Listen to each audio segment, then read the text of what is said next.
My name is Dunker, and this is my bike. I woke up and got myself some complimentary breakfast, and then I crossed the street to get some more Gatorade.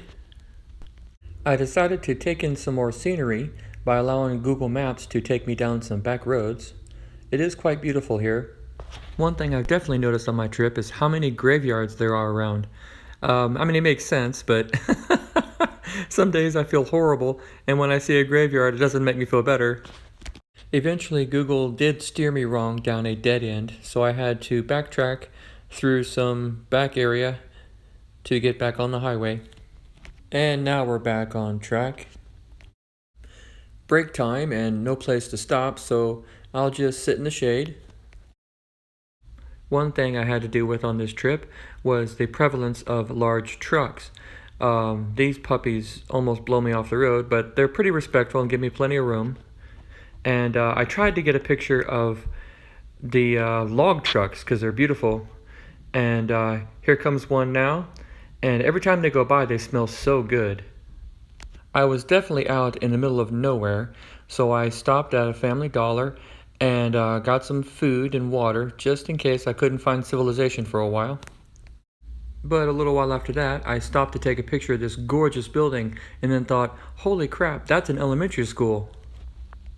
The heat today was pretty brutal, so I stopped at this Citgo and got to soak up some of their air conditioning, and I bought a muscle milk and had a bit to eat.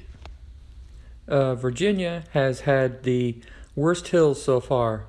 2 or 3 times today I had to get off my bicycle and push it up the rest of the way up a hill because my legs were giving out. Eventually I'm going to get used to hills, but right now it's pretty rough.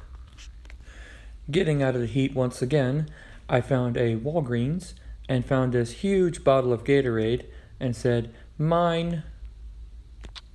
Hills and heat and hills and more heat. I'm pumping hard to get up this little hill, and I was really concerned that I couldn't make it to the top. But I did, and shortly after that was my motel for the night. I stayed at a Night's Inn,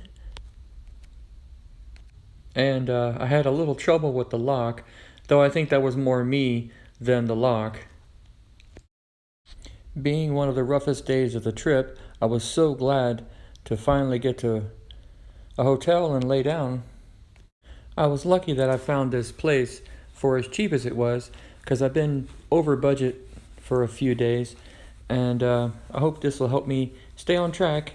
Money is definitely an issue, and I don't have an unlimited amount, but I think I'll just barely squeak by. Thanks for watching. And to follow the rest of my stuff, you can check me out at dunkerbike.com.